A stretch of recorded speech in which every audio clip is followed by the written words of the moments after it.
I want to do a little quick talk.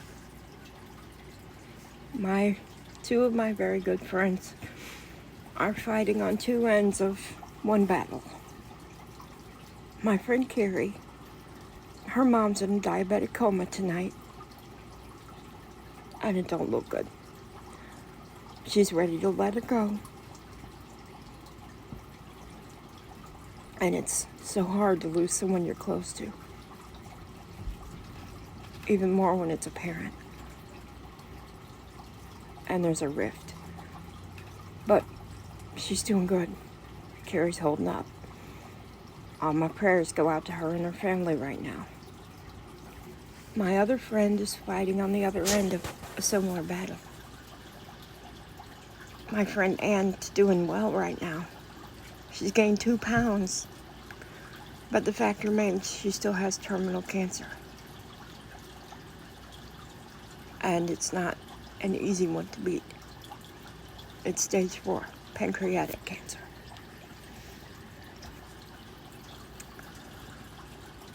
The best gift we as loved ones can give to someone who's going through such a trying time, and I'm talking about the patient here, is sometimes letting them go. My best friend, and I know a lot of you know this about me because you followed my channel, and I've never not spoken of it, but my best friend died April 9th, 2012. 2011. I'm sorry. And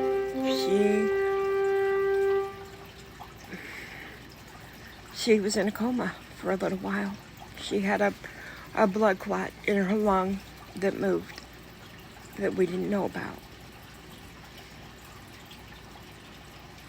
And I remember when she was in that coma, I talked to her right before she slipped into a coma. I was the last one she spoke to. The last words we spoke was, "I love you." And it's been many years, and I wasn't up there to say goodbye. I was at home, and I wanted to hold on to her so hard. And I prayed to God that she would get better.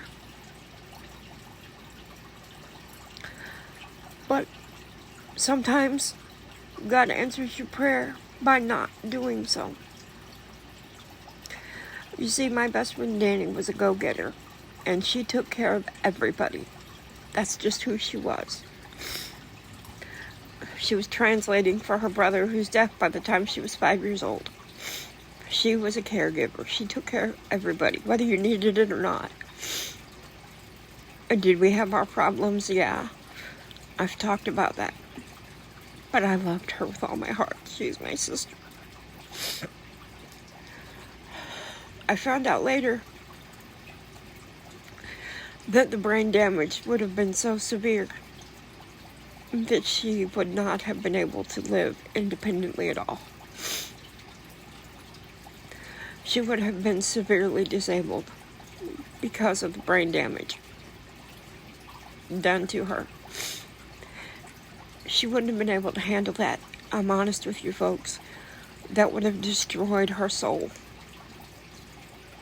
She could not allow others to care for her. I was always trying to teach her, sometimes you gotta sit back and let others help you. But she would rather help others. My Danny was a fighter. And she would have fought. And she would have tried to live a good life, but it would have torn her up inside. I'm grateful to God that He didn't answer my prayer. And I'm grateful that I learned eventually that the best place for her and the best gift I could make to her was letting her go. And now my friend Carrie faces that.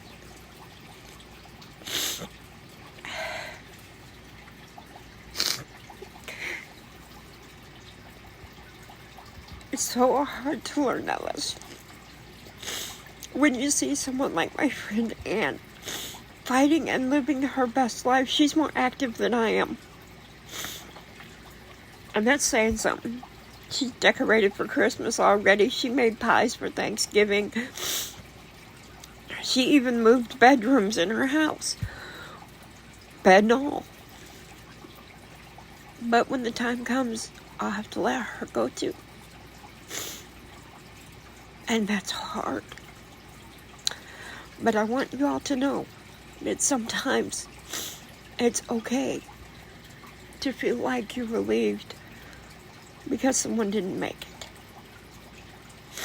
Because sometimes you're giving them the best gift by letting them go home.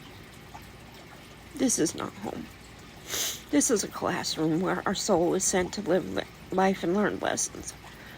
This is not home.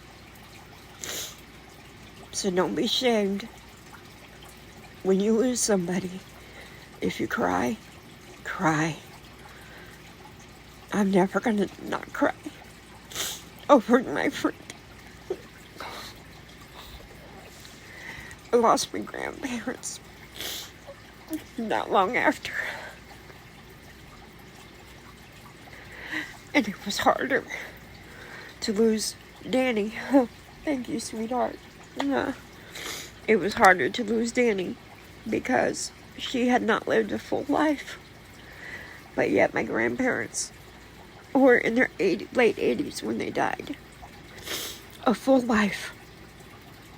They graduated the University of Life head of the class and got to go home. I could let them go easier. Danny and I were the same age, and she was 35.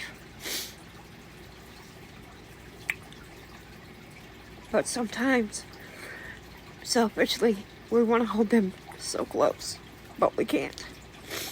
Because that would be selfish. Funerals are for the ones left behind. Because we grieve for the people we don't have. We don't have their bodies, but their spirits are still there. You just can't see them anymore. You can't kill the spirit. Just the physical body. So don't be afraid when it comes down to it if you have to say let them go.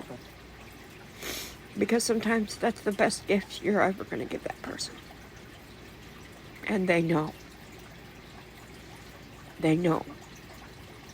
Even if the last words you spoke weren't, I love you.